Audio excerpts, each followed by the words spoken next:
Assalamualaikum warahmatullahi wabarakatuh. Halo sahabat semuanya, apa kabar? Semoga sahabat semuanya tetap dalam keadaan sehat walafiat. Pada kesempatan kali ini saya ingin melanjutkan pembahasan saya tentang bagaimana cara mengatasi anak yang malas belajar. Apalagi sekarang anak-anak sudah mulai masuk sekolah, walaupun lewat daring, tetapi ini juga sangat penting untuk kita perhatikan agar anak tetap semangat dalam belajarnya. Bagaimana caranya? Yuk kita ikuti penjelasan selanjutnya.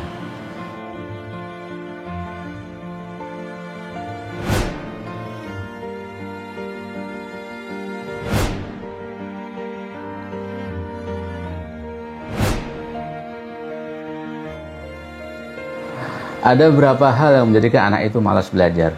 Yang pertama adalah karena anak itu kurang memahami pelajaran, atau pelajarannya tidak menantang, pelajarannya itu-itu saja. Anak sudah paham dan gampang memahaminya. Atau bisa jadi topiknya kurang menarik bagi dia. Atau juga karena ada distraksi, ada gangguan dari luar, seperti dari temannya, mendapatkan perlakuan yang tidak baik dari temannya, bullying dari temannya, atau juga yang mendapatkan perlakuan dari gurunya atau dari orang tuanya, sehingga anak merasa sumpek, merasa lelah, merasa tidak suka dengan pelajarannya, dan itu akan menjadikan anak menjadi malas belajarnya. Bagaimana caranya menghadapi anak yang seperti ini? Kita sebagai orang tua pertama kali itu harus empati terhadap anak, harus ikut merasakan apa yang dirasakan oleh anak. Jadi dengan pertama kali dengan mencoba atau menebak-nebak atau sekedar bertanya kepada anak, "Nak, kenapa kamu kok sekarang murung sekali? Kenapa kamu kok tidak ceria? Kenapa kamu tidak semangat?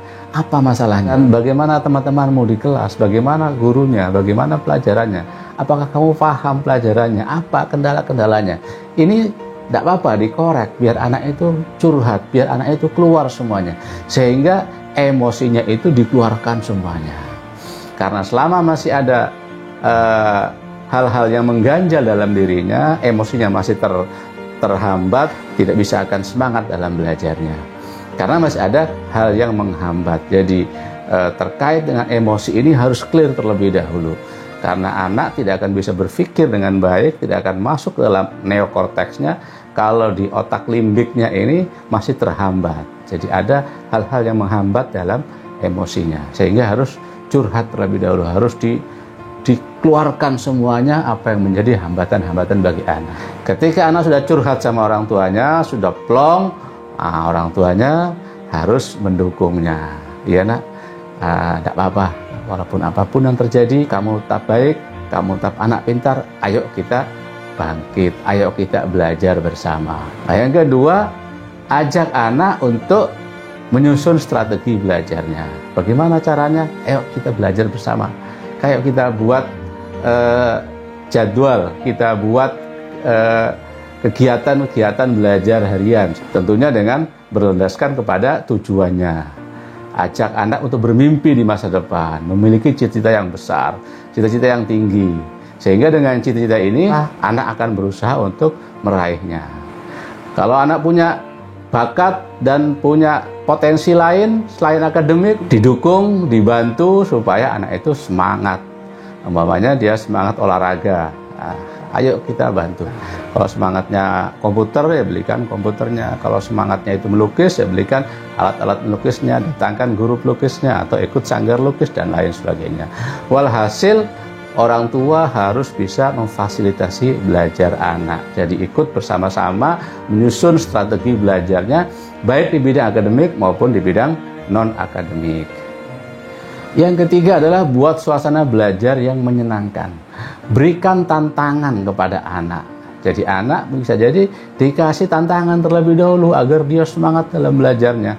Umpamanya dalam pelajaran matematika, "Nak, kalau kamu bisa menghafal umpamanya perkalian dari 1 sampai 10, maka saya akan belikan mainan." Ini sangat penting untuk supaya anak punya tantangan dalam belajarnya.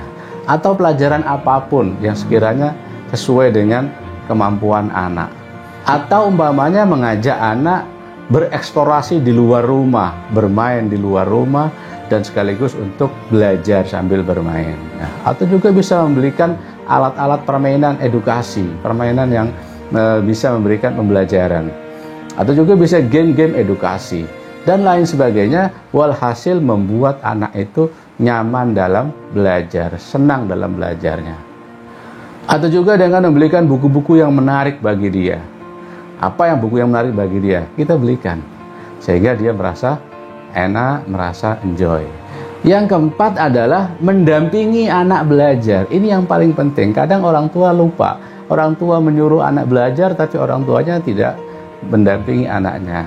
Orang tua menyuruh anak supaya anak membaca, supaya anak rajin, tapi orang tuanya tidak pernah membaca, tidak pernah bersama anaknya. Jadi bisa jadi karena anak itu malas karena mungkin tidak suka dengan gurunya. Nah, di sini orang tua berperan sebagai guru. Orang tua harus bisa menggantikan gurunya supaya anak itu semangat lagi dalam belajarnya. Tentunya dalam mendampingi anak, orang tua harus mengetahui gaya belajar anak. Ada 3 gaya belajar. Yang pertama ya gaya belajar visual. Anak itu lebih suka kalau belajar itu dengan melihat gambar. Sehingga orang tua harus bisa mengerti bahwa anak saya ini suka dengan gaya belajar. Gaya belajarnya visual, berarti harus dengan gambar. Ada anak yang gaya belajarnya auditorial. Artinya anak suka mendengarkan ceramah, mendengarkan cerita. Nah, ini berarti harus dengan cara berceramah atau bercerita. Atau juga anak yang kinestetik, gaya belajarnya kinestetik. Anak itu gaya belajarnya suka gerak, suka aktivitas, suka praktek, suka langsung uji coba, tidak perlu banyak teori. Nah, ini berarti orang tua harus bisa memperagakan, bisa praktek, bisa memberikan hal-hal yang bersifat aktivitas.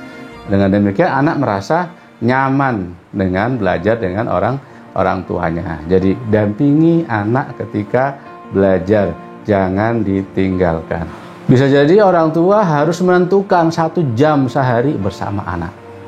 Jadi ada program 1 jam sehari bersama anak. Ini dalam rangka untuk memberikan perhatian, memberikan kasih sayang kepada anak, sehingga anak merasa semangat ketika dia belajar. Meskipun orang tua bisa jadi tidak bisa atau kurang dalam pelajaran-pelajaran yang sekarang dihadapi sama anaknya, bilang aja, nak, saya dalam hal ini tidak bisa, tapi ayo kita sama-sama belajar. Barangkali saya juga bisa belajar bersama dengan kamu. Jadi yang penting ada upaya dari orang tua untuk ikut mendampingi belajar. Yang kelima adalah hargai proses belajar anak. Jadi jangan lihat hasilnya.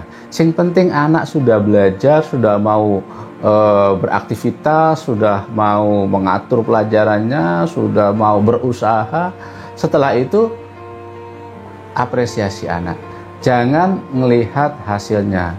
Kamu walaupun sudah belajar tapi kok nilaimu masih kecil, nilaimu masih belum KKM, nilaimu masih merah. Jangan. Ini hasil itu nomor sekian. Hasil itu nanti. Yang penting sekarang anak itu suka sama pelajaran, suka untuk membaca, fun dengan belajar. Ini yang paling penting, karena belajar itu pada hakikatnya adalah usaha untuk anak bisa mendapatkan wawasan, mendapatkan ilmu pengetahuan, mendapatkan pengalaman baru. Anak punya perubahan sikap, anak punya perubahan wacana. Ini hakikat dari belajar. Dari mana saja, bisa jadi dari internet. Nah, jadi orang tua juga harus paham ini. Jangan sampai melihat anaknya nilainya kurang sehingga kemudian disalahkan, kemudian dimarahi. Jadi jangan lihat hasilnya, lihat prosesnya. Ini beberapa hal yang sekiranya kita perlu perhatikan sebagai orang tua sehingga anak tetap semangat dalam belajar. Jangan patahkan semangat anak. Jangan sampai anak itu patah semangat karena kita sebagai orang tuanya tidak mendukung bakat dan potensi anak kita. Sekian dari saya, kurang lebihnya mohon maaf. Wassalamualaikum warahmatullahi wabarakatuh.